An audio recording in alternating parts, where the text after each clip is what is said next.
Assalamualaikum warahmatullahi wabarakatuh. Pemirsa, salam damai sejahtera untuk Anda di seluruh Indonesia. Selamat datang di acara Sarwo Sarwi Pedalangan Indonesia hanya di layar televisi Republik Indonesia.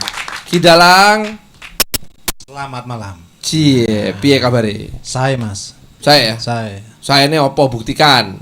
Masih sehat? Nah. Wah. Masih seger? Masih seger, kuat kan gitu. Masih punya banyak teman-teman? Harus Mas itu. Nah, tapi temen tuh ada dua tipe katanya. Temen yang bikin seneng sama temen yang bikin senep. Iya kan? Iya. Bagaimana cara Kidalang menghadapi temen yang bikin senep?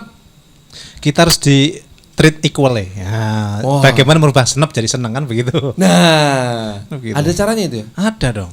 Ada nggak kisah wayang yang bisa merubah temen senep jadi temen menyenangkan? Nah itu Sengkuni, Patih Sengkuni itu kalau di kacamata apa itu Kurawa, dia itu kan selalu provokator kan ya. Tapi justru di pihak Pandawa justru Sengkuni itu membuat Pandawa itu harganya naik terus kan begitu. Termotivasi. Yes, kan gitu. Iya. Jadi setiap peristiwa mesti ada hikmahnya kan. Lah kalau temen yang tukang kritik, kita harus diterima kritik itu, yang baik kita ambil, yang jelek kita koreksi kan begitu Mas. Lah yang jelek temennya. Menghadapi kritik memang tidak mudah bagaimanapun juga, apalagi saat kita berada di sebuah posisi yang sangat nyaman, yang menurut kita sendiri tidak layak dikritik ya. Okay. Kita akan membahas itu nanti berdasarkan cerita yang akan ditayangkan dan dimainkan oleh Kidalang kita bersama dengan seluruh band rock and roll pengiring khas dari tanah Mataram, Putra Wijaya Parwo. Siap. Dan ini hebatnya gini loh. Ini band-band ini adalah seniman-seniman rendah hati yang tidak pernah memperlihatkan wajahnya. Bukan karena tidak sopan, karena lebih menghargai yang wajah cantik yang layak tayang. Bukan berarti yang ini nggak layak tayang loh, bukan.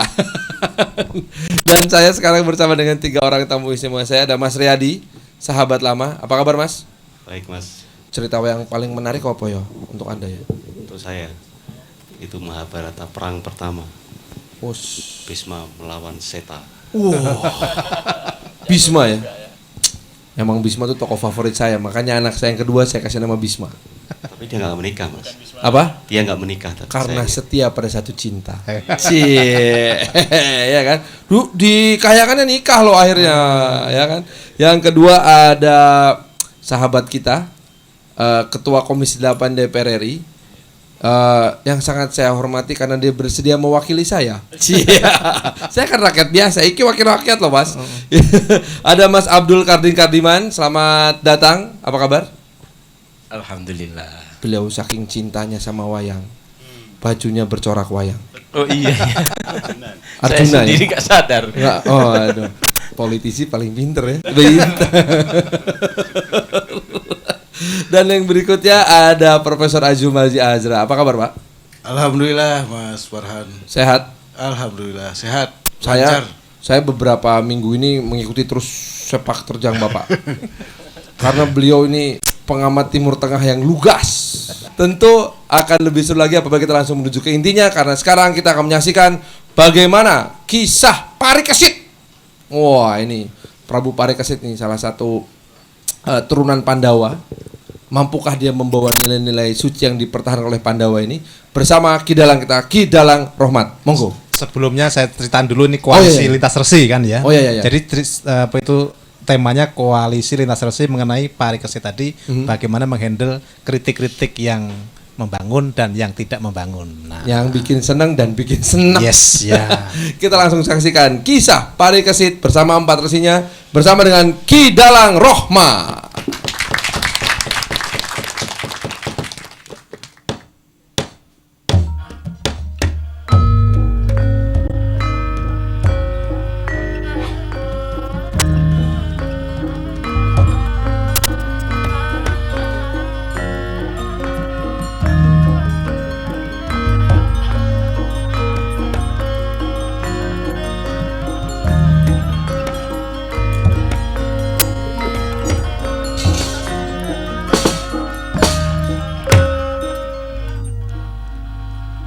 Kakang Patih Dwara kula wonten pangendika dawuh Koko Prabu, Kakang Mas Sasi Kirana, kula wonten pangendika ngedhawuh. Ana 3 bab kang bakal tak wecake kelawan Kakang Dwara.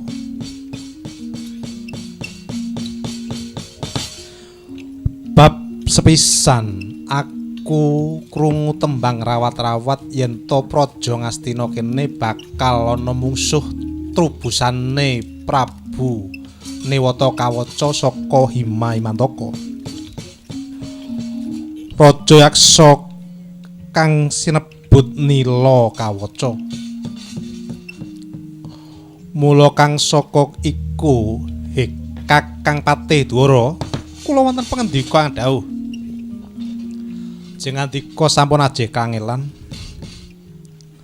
Munduring Nila Kawaca kula pasrahaken kelawan Kakang Mas Sasi Kirana.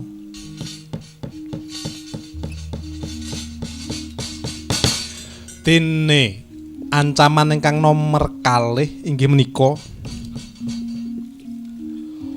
para resi ingkang wonten sekeliling praja Astina mriki kados dene Praswapati saking negari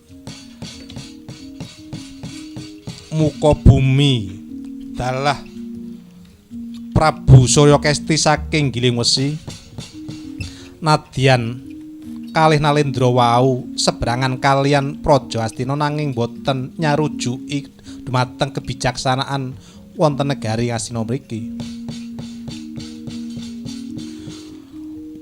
Mila saking menika Kakang Patih sampun ajrih kangelan, monggo dipun ayahi pedamelan ingkang langkung wigati menika. Inggih menawi katen kula mung nderekaken ngestakaken dawuh. Kula badhe tenggoing praja badhe mapakaken mangkihna wonten trubusaning mungsah meninggih menika Prabu Nila Kawaca.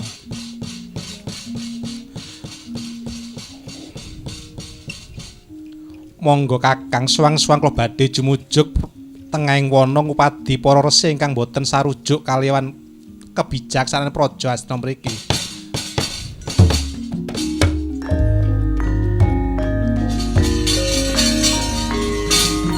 Urip majing kosa upomo bapamu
Kang ganjing langit klap-klap katon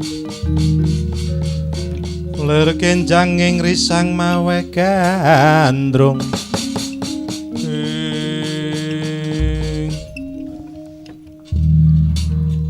anakku wong ayu anakku sing mebleng-mebleng nyata kula wonten pangendika ngadhawuh Kanjeng Rama para kawulaku ing praja muka bumi kabeh padha nyengkuyung kelawan Gustine ya panjenengan ingsun nanging kene kowe anak wadon siji pun Rama presani kok beda kelawan saban-saban Nini ana wigati apa Nini Kanjeng Rama jagat menika kaberbekan dening Bagusing Prabu Parikesit saking praja Ngastina mokal to menawi ala ing tiyang kathah menawi boten dados kasunyatan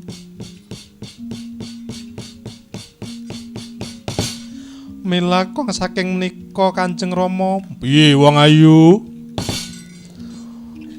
kula badhe ngupati wonten pundi dununging Prabu Parikesit Rama Prabu jane wong wadon kuwi ora kaya mengkono kuwi Nini sing wenang milih kuwi kakunge milih kelawan wanudyane ora sebalike kowe sing milih kakung ya nak ditampa pasuwitanmu kelawan Prabu Parikesit ora pranjareng wirang ana praja Astina kono nanging Nini kowe kuwi ibarate anak wadon siji tak kena tau pamakake kowe kuwi kaya jejantungku minangka lintune kelawan ibumu Peda kaya ngopo wirangku yen aku reso nyekas nyembadane apa kang dadi karapapunine ayo Nini tak tumpakke rata.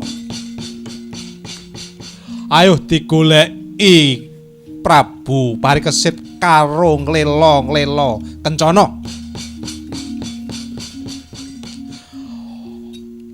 Nyuwuna karo sing Gusti kang akur jagat muga-muga kowe kaleksanan Nini nyata.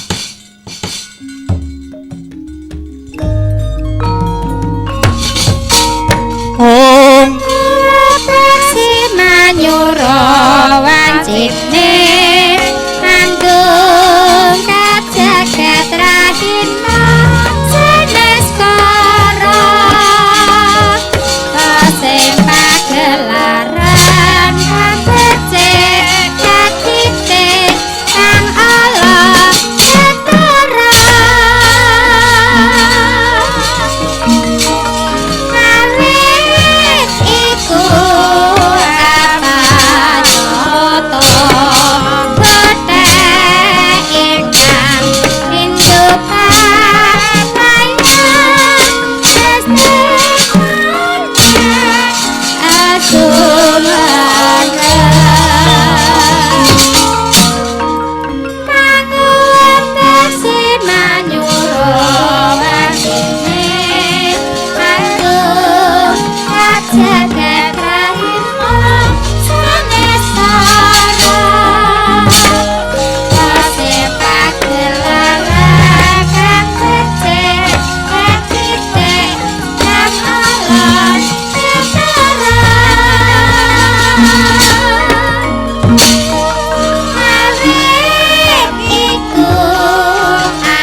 dadi sambuting kandha ora kaya kang ana ing praja giling wesi Prabu Surya Kesti kadhep ingkang putra putrin nggih Dewi Kekayi. Nalika semana Dewi Kekayi nangis berung-berung pengin ketemu klan Prabu Parikesit. Kaya mengkono pangudas marang Indriya kelamun dereng kawesen lesan Nini Kekayi rene-rene neni menengo ya ngger.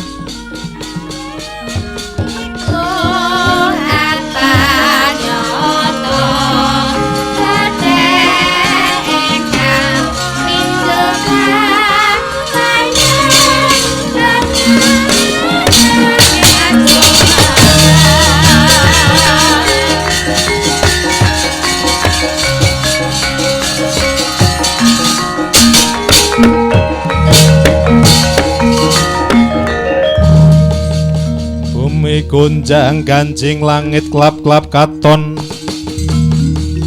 ler genjang ing risang maweh gandrung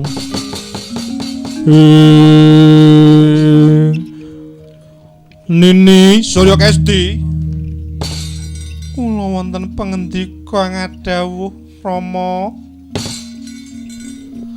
nggonmu leladi klanpun bapa nuwangake unjakane bapa nganti utah depani lemah.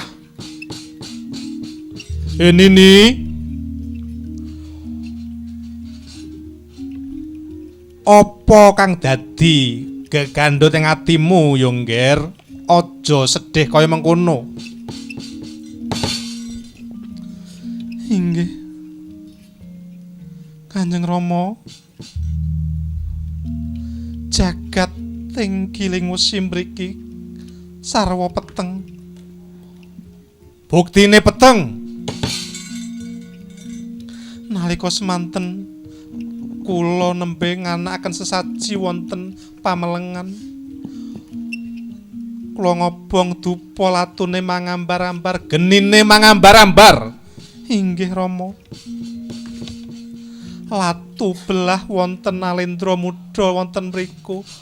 Lat genine belah ana Nalendra kuwi mbur angen-angenmu sanes. Nalendra saged ngendika bilih ngakunipun ratu saking Ngastina nenggih Prabu Parikesit Rama. Wong wadon saiki nak gandrung jane ngene padha. Lanang ora wadon, ning nak borong wadon iki rada alus. Ning nak karepane ya padha wae. Ora bedakno sing ngendang nek kemaki pacake. Bojone ora dijak angkete ning sinden anyaran. Kula badhe ngupadi Prabu Parikesit Rama.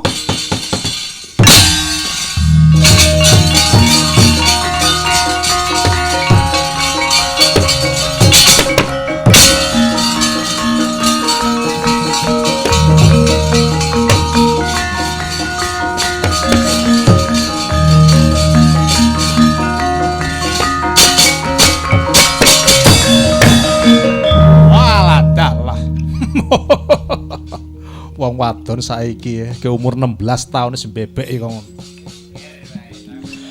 Ngger, mandek kok ngger.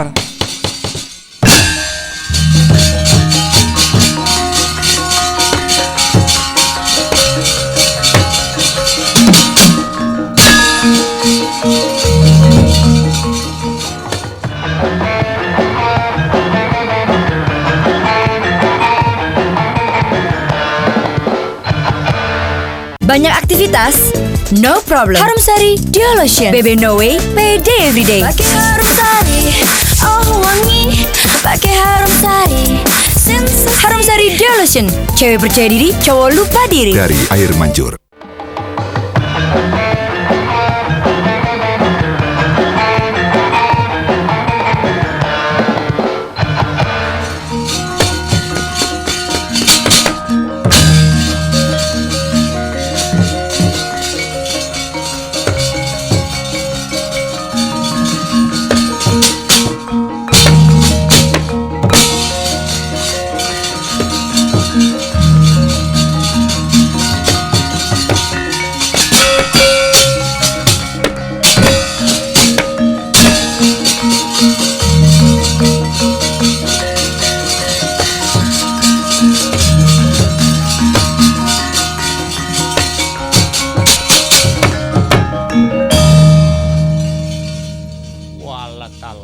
kuku ning tae dalan. Kepethuk Nalendra Muda. Sapa iki? Yo. Yen kowe takon kelawan aku, jenengku Prabu Surya Kesti saka Gring Wesi. Sapa kowe? Yo, mburi saka muka bumi. Prabu Prasowadi aku. Kowe arep lumaku menyang endi? Yo, waleh-waleh apa aku bakal jumujuk ana Praja Ngastina goleki Prabu Parikesit tak jatuh kramae kelawan anakku Dewi Nyata. Wah, nak ngono kowe iki nyemoni kelawan aku. Nyemoni piye karepmu? Nunggal karep anakku Dewi Kekeyi pengen didhaup kelawan Prabu Parikesit. Wah, ketanggor kowe. Praswapati dadi maratuane Prabu Kesit.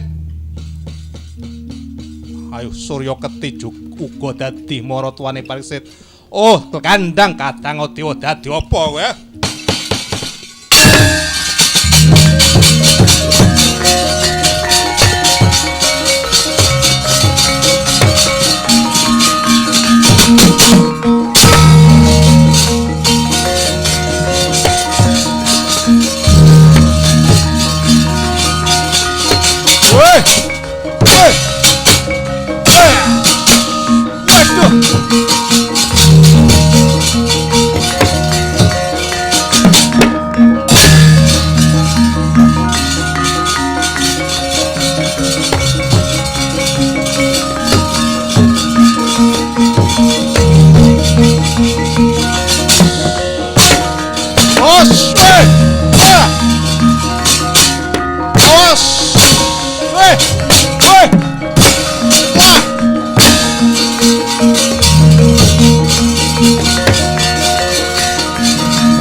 Saking yudhasa kurukula yen to tanpa dosa sansri. Wong bagus, kowe aja melu-melu ana tengahing payudan kene. Ratu Giling Wesi Prabu Surya tak patenane. Ger, cah bagus ger. Sumingkira Prabu Prasopati muka bumi tak tandingane dhewe. Inggih para Nalendra sepuh ingkang nembe panca bakah. Ampun kula maksud kula badhe ngrukunaken paduka kekalih mbok ampun daredah wonten tengahing margi mriki. Ora ngono kowe iki sapa? Yo, Bagus iki dudu perkaramu, ha. Kowe sumingkira tak labrake Prabu Prasopati. Ngaku dhisik sapa jenengmu, he? Inggih waleh-waleh punapa? Kula wingking saking Praja Ngastina. Jejuluk kula Prabu Parikesit. Weh, mantuku nggih.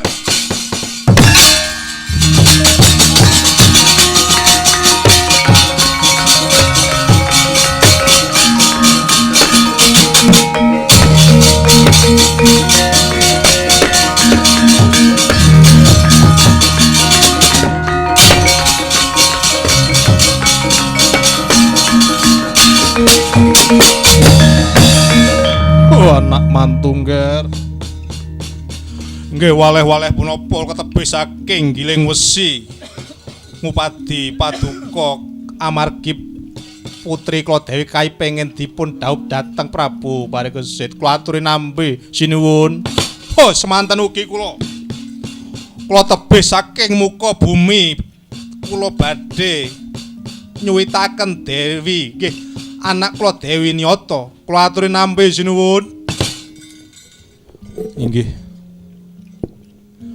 Kula saged nampi putra putri Dewi Nyata tuwin Dewi Kekayi nanging kula gadah pamundhut.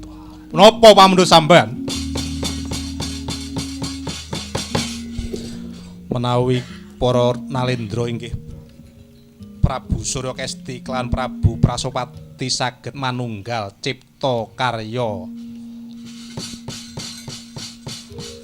lan nyengkuyung dhumateng praja Ngastina kula sagah dhaup kawan putra putri paduka. Inggih menawi kadun kula ngaturaken gung panuwun kang tanpa upami dilih putri kula Dewi Kekayi sampun tampi switanipun dhumateng Prabu Parikesit. Semanten ugi kula sinuwun ngaturaken gunging panuwun tanpa upami dilih putri kula Dewi Nyata sampun katampi dhateng praja Astina. Mila sinuwun sedaya aji sakti kula aturaken dumateng sinuwun Prabu Parikesit supados dados tamenging diri. Semanten ugi kula sinuwun keng senjata keng aji ingkang wonten ing Prabu muka bumi kula aturaken dumateng Prabu Parikesit. Mugi-mugi anggen paduka dados nalendra ing Astina jaya-jaya rahayu ingkang sami pinanggih.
Selamat datang di dunia madu rasa.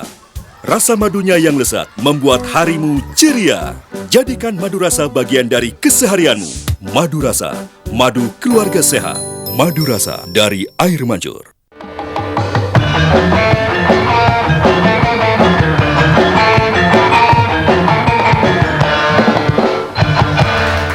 Pemirsa, terima kasih masih bersama kami tentunya di Sarwa Sarwi Pedalangan Indonesia hanya di layar televisi Republik Indonesia. Itu tepuk tangan sebetulnya untuk kisah Parikesit tadi ya. Bagaimana dia menghandle 4 resi tadi. Bisa diintisarikan lagi mungkin Ki Dalang. Jadi keadaan Parikesit begitu melanjutkan kepemimpinan Hastina setelah perang besar Baratayuda, itu saya mirip dengan kepemimpinan SBY jilid kedua kan itu. Oh ya, tahun 2009. Jadi konflik, kegaduhan politik silih berganti kan begitu. Ya. Sampai dengan ada lintas agama.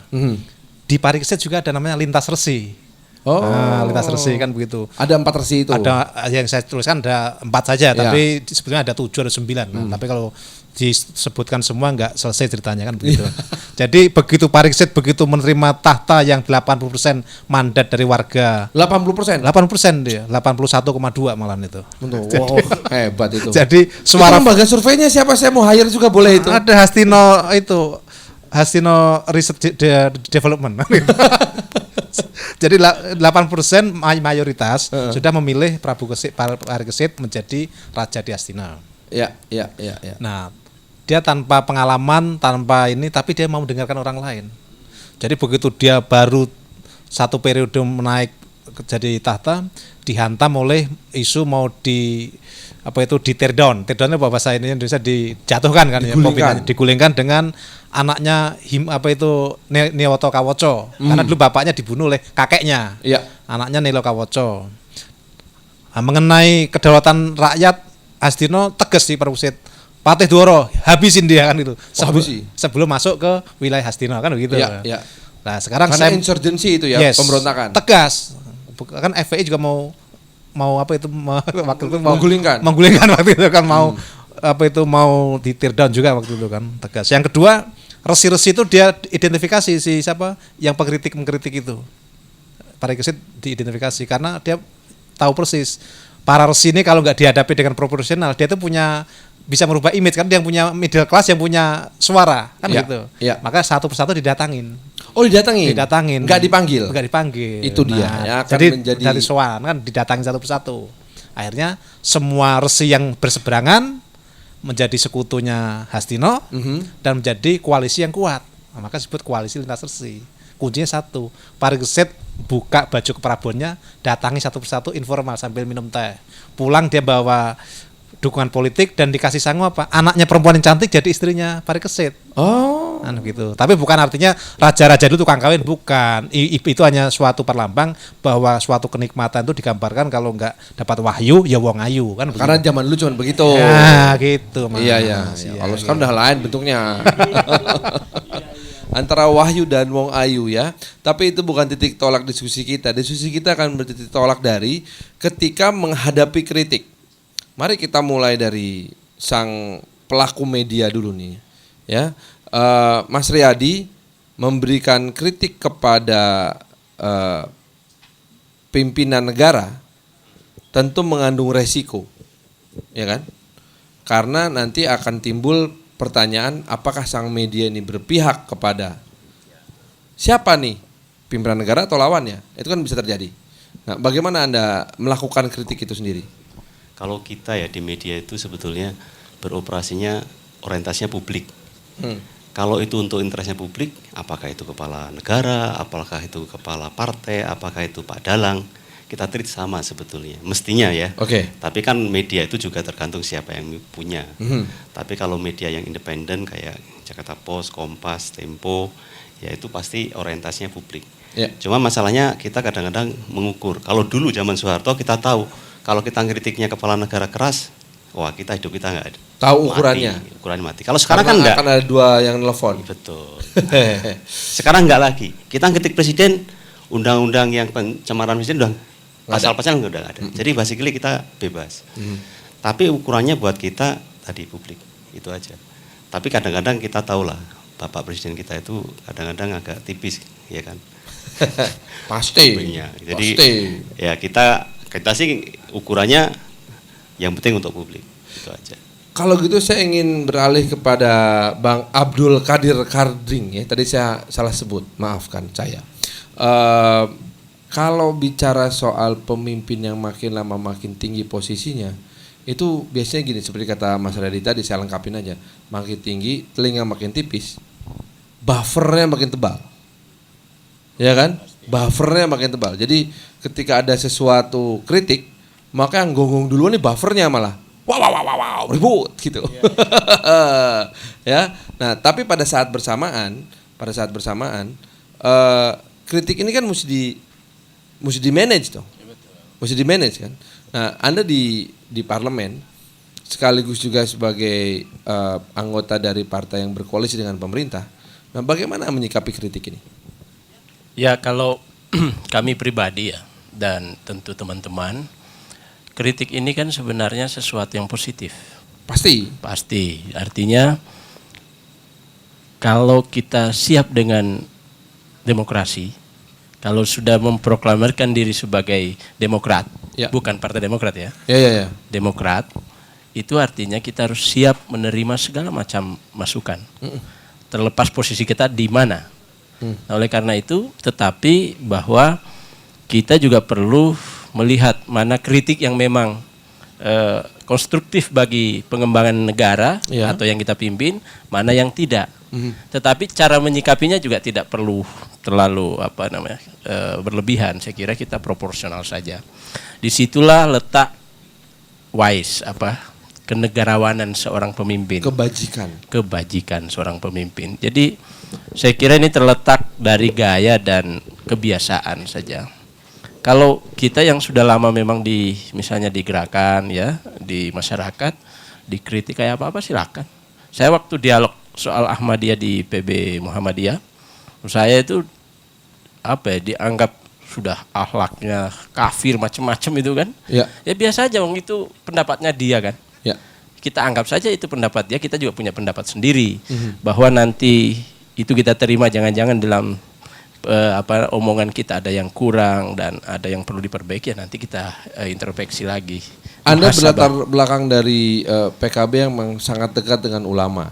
Nah, bagaimana sebetulnya mentreat ulama nih? Karena kalau lihat dari Parikesit kan, dia punya cara sendiri menghandle para resinya ini kan gitu. Iya, posisinya resi sama ulama kurang lebih sama lah ya. Sama kira-kira ya. Jadi ulama itu kan punya otoritasnya masing-masing. Ya. Jadi ulama yang satu dengan yang lain beda dan belum tentu sama. Oleh karena itu kita di PKB ini memang harus mengcombine gaya kepemimpinan,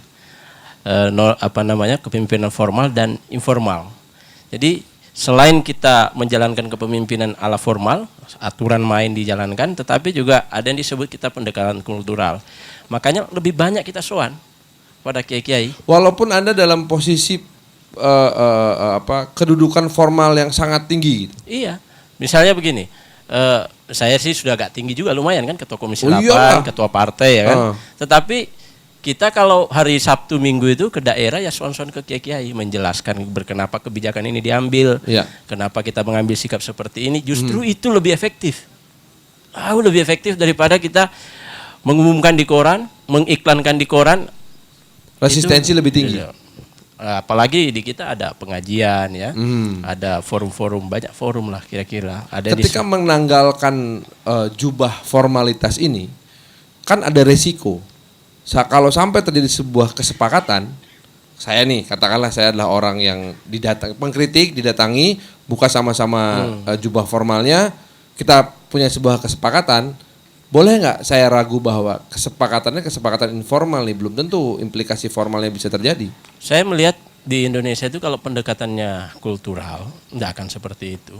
Ya kita ini kan berkawan, kita ini berhubungan, dasarnya kepercayaan. Ya. Oleh karena itu apapun kesepakatan harus dijalankan, walaupun caranya, ini kan soal cara ya, mungkin agak lamban, tidak sesuai dengan cepat gitu ya, bisa, tetapi inilah cara Indonesia mendekati. Ada resiko, ada metode? Pasti. Kalau gitu Prof, saya pengen tahu sekarang, sebetulnya kalau hubungan antara ulama dengan umaro di Indonesia itu seperti apa sih? Atau kita bicara juga lebih luas lagi, tokoh keagamaan. Kalau ulama mayoritas. Iya. Bagaimana dengan wali gereja, walubi, dan lain-lain, Hindu Dharma misalnya?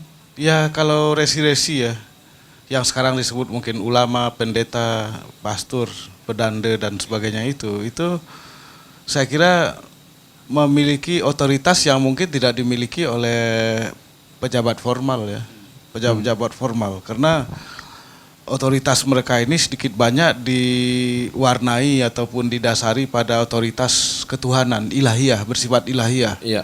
Artinya? Ya artinya mereka menyampaikan pesan-pesan ketuhanan kan.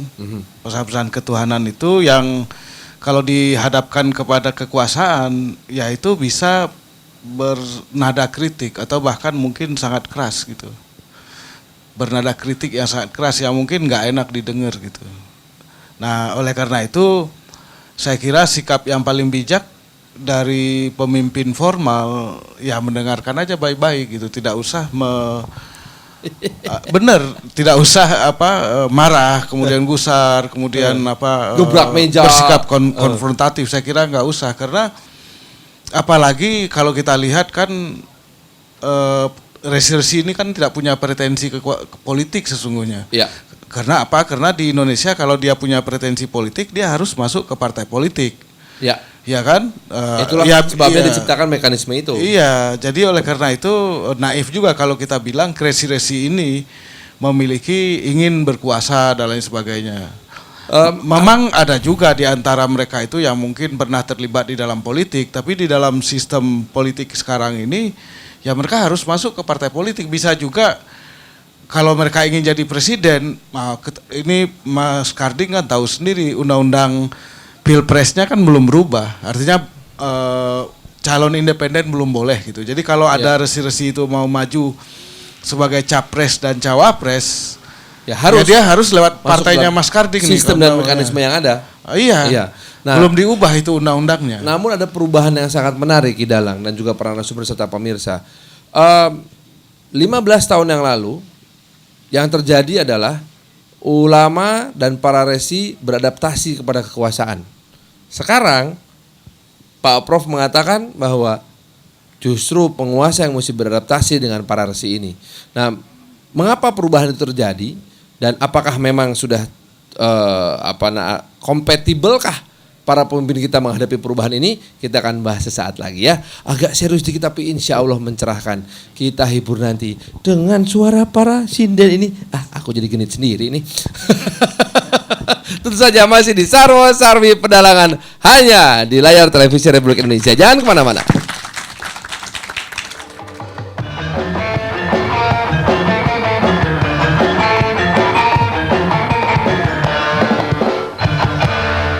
Banyak aktivitas?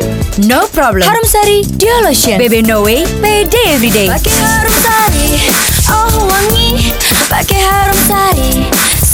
Harum Sari Duo Lotion. Cewek percaya diri, cowok lupa diri. Dari air mancur.